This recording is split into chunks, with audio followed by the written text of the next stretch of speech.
Goku, get me out this minute right now. I'm serious. Instant transmission. Alright, welcome back to Matchday Report, the most Preston show on YouTube. Hull City versus Preston North End, 1-0 at full time. Yeah, we're now 7 games without a win, and we've only taken 3 points out of a possible 21 from the most recent line of games, which is pretty fucking poor. But this game is probably one of our worst performances this season, I must say. I'd say we probably deserve a lot less out of this game than we did against a 3-0 defeat at Leicester, and you know, those kind of ratios, like the 4-2 at Ipswich.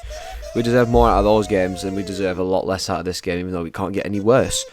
So, of course, it finished 1-0 at full time. They had 11 shots, 2 on target. We had 7-1, which was poor. We had less possession, which is fashion for us, but we committed 20 fouls in total, and I think we had 12 or 14 in the first half, which is normally what we do a game. So, whatever was going on this game, it was the idea, just crunch and go. I don't have a fucking clue. I know everyone was just crunching Delap's legs up the entire game, which was funny. We had 11 corners total, which surprised me, to be honest with you, because it didn't look like we were strong goal at many moments in the game, but it is what it is. So if we take a look at the standings, that drops us down to 8th place, as depressing as that is. Hull go up to 6th, and obviously teams that we have recently played, like Southampton, go up to 4th. So, yeah, we're very, very slowly creeping down the table, and everyone else is very quickly catching up to us, so it's a big problem. And as far as I'm aware, this is wrong. Sheffield Wednesday is actually winning. So if they beat Rotherham, then their chances of survival increase. Even though it's probably not going to happen. Right, so player ratings. Benny Woodman is 6. Not a great deal he could do for the goal. Denied Forlorn, I think that's Forlorn, however you say his name, the goal scorer, well moments earlier. Settled after a shaky first quarter of an hour. Potts a 6. Another big shift down the right. Up and dangerous customer in that guy who got the better of him on the occasion. Couldn't fault him in his endeavours. Story of 5. Didn't cover himself in glory for the goal. And he breezed inside and left him for dead, which is, I do think the goal is mainly on Story, because if you watch it back, there's very, very good opportunity for Story to just take him down and accept the yellow, and we just concede a free kick instead. But instead of doing that, Story lets him through and he scores a goal. So it is what it is, but hopefully we can learn from the mistake. You know, there's nothing wrong with picking up a booking if it's the best thing to do, tactical booking. Lindsay is 6, backed off for the goal, having defended relatively well for that point, didn't do a great deal wrong other than that decisive moment. Next page. Greg Cunningham a 5, forced off after half an hour with a knock, had gone into the book for a late foul on Dunlap. And that's concerning, because obviously we don't have a midweek match, thank God, but come next weekend we'll either need Cunningham or Hughes to be fit, otherwise we're fucked. Whiteman is 6, kept the ball moving in the midfield but didn't get on it quite as much as he would have liked, sent dangerous deliveries into the box. Ledson is 6, back in the side, tasked with stopping Hull central midfielders from playing, kept it tidy on the ball, hot and cold defensively. And I saw a lot of mixed feedback for Ledson starting this game, when people were saying we should be playing 2 up top. I can see why Ryan Law would have wanted to play a similar formation to what we played against Southampton, but just a little bit more defensively based on how Hull set up. But then again, this is a game where we need to be attacking a lot, so 2 up front would have made sense. However, Big Millie so far has seemed a better option off the bench than starting, so I can see his reasoning, I suppose. Holmes at 6, operated down the right once again, saw some of the ball early doors, carried out defensive duties, drifted in and out before making his way on the hour mark. Next page. Adblocker, shut up. Brown an 8, was the main threat in P&E's side and the heartbeat of the performance, created a chance for Miller and had a massive penalty shout turned down on 47 minutes at 0-0. Didn't deserve to be on the losing side. Alan Brown was easily the man of the match for us, easily. And that penalty shout, that's now 3-3. It's absolutely pathetic. Miller 6.5, had a few decent runs at Hull's defence and saw a good chance to deflect wide in the second half. Made way after looking a bit leggy, but had been outled and a threat. Keane 5, had to make way on 30 minutes along with Greg. Was seen to by the physio and brought off straight away. Wasn't able to turn an early opening into a chance for Preston. And again, more concerned because Ched's not exactly ready to start.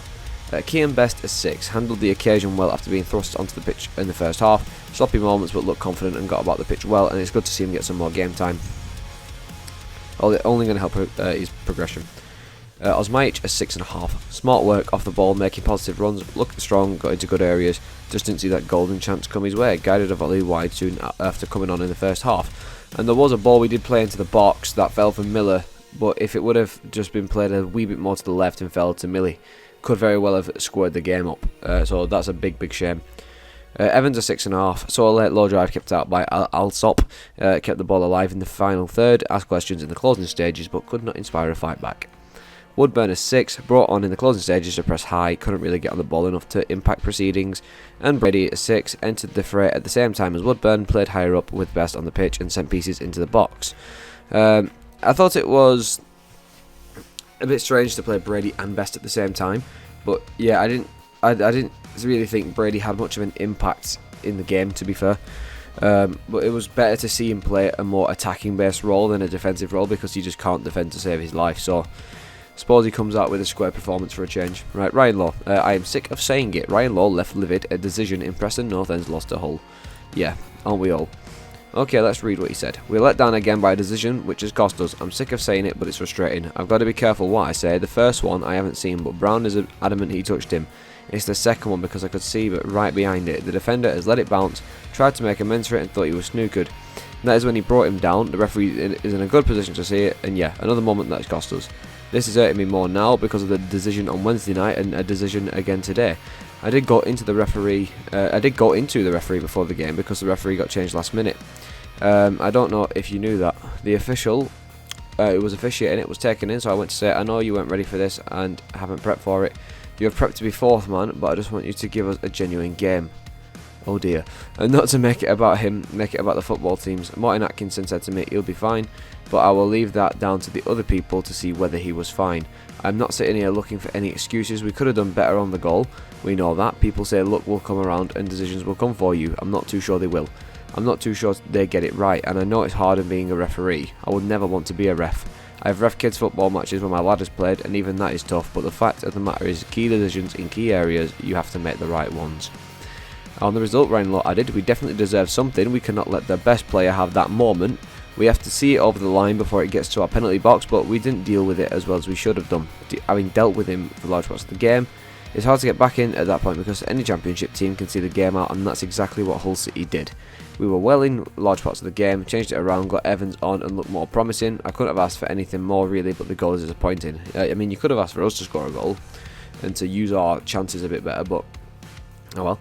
I thought a fair result would have been a draw. I genuinely did. I thought it was two footballing teams trying to lock on, tactical on either side and trying to change shape, move people around to counter. I thought it was a good game of football, but obviously they take the credit and we don't. The lads gave us everything. We tried everything to get 3 points. It wasn't to be. We lacked a bit of quality at the top end today. We need to make sure that counts. We've just got to make sure we learn from it quickly and get back to it. Law made one change to the team on the day, with Ledson coming in for Mads. He remained an unused sub. The decision was a straightforward one in the Chiefs' eyes. Ledo was always going to play because of how they play. They went with 2 8s and 1 4. Ledo obviously got in there with Whitey and then Brownie, but the rotation of them is quite good. And when you got Ryan in there, it was solid as a rock with Whiteman and Brown. You know you can always rely on him to do that job because he's good at it. They changed a little bit in the second half and went with it more of a box in there. Then we changed and had a bit of impetus. It was a tactical game for both managers, trying to get the best out of their teams. However, I do think the tactical side from our point of view is that Law got it wrong in a few places in terms of what he was doing, because I think for the entire game, or most of the game anyway, we were set up very defensively. We didn't look like we was trying to actually get a goal forward or to go forward. What I want to do quickly is actually look on SofaScore and see that momentum graph, because that was a really good, nice way of looking at how much of a threat we were going forward on the day on Wednesday. So I am actually very curious to see just how much momentum we had in this game. I doubt it's much, but we'll soon find out. Let's have a look. Hull and Preston. Details. Momentum. Yeah, there you go. You can see that they had large parts of the momentum throughout the entire game. And when they scored that goal, we had the most momentum. So you can tell they got us quite easily on the counter. But in the moments when after they scored, they had a bit more to try and drive forward. But then after that, their game completely finished. And for the last 20 or so minutes, I think it was, we were just hammering forward, trying to get that goal. But it just never seemed to happen. But if we played like that for the entire game, I would have felt a little bit more optimistic in actually being able to win the game. But lo and behold, that is what the graph says. That's what happened, and that's what went down. So It is disappointing because let's be honest, we've slipped all the way down to 8th place and we're now massively behind first and second, and we're no longer in contention to even be up there at this point unless these two teams have massive spikes in form drop, which I doubt they will. So if anything, it's now just the same as last season. It's going to be a very tight battle at the top end of the table for the top 6, and can we make the top 6 anymore? I don't know. If we keep playing like this, definitely not, because we're incredibly out of form. It's unbelievable how much the form has dropped. Ever since we've got more players through the doors and we've had more of a selection headache to make before the games, we've just completely dropped the ball in terms of who can do what, and that is a big problem. You're supposed to have depth to provide yourself options just in case anything goes wrong, whether that's injuries or other forms of selection problems. That's what the depth is for, or you can spruce it up a little bit and provide, you know, different ways to approach a game tactically, formation wise, and all that stuff. We don't seem to be doing any of that. Rather, with us having more players available to use, we seem to be using them, if anything, to either fill gaps or just to be brought to the pitch based on experience, and that's not what we should be doing. We should be playing the players that are fit to play the game, most importantly through impressing in training. And then after that, that's when you bring in the idea of, okay, so this is your strength, that's your strength, and that's their weakness. We got to play strengths to weaknesses. So, yeah, I don't know. It's a strange situation at the moment because we was playing some very good football at the start of the season, and now it's just all fallen in the bin. Whether or not we've been sussed out by these other teams on how we play, I haven't a clue, but hopefully we haven't, and if we have, we need to get it sorted out straight away, because we can't afford to keep picking up draws and whatnot, because draws are not going to get us those points to get up there, especially against some very tough competition this season in the likes of Leeds, Southampton, Hull, Sunderland, West Brom look a threat, Middlesbrough getting back on it. So yeah, it's disappointing, like I said, but oh well. But yeah, no midweek football, so next weekend we will play Coventry at home, and I believe that's the next time I shall see you all. So thanks a ton, and that report will be a little bit late because I won't be here at the weekend, so that'll probably be released on Monday or Tuesday, give or take. So yeah, thanks a ton. We'll see you next time.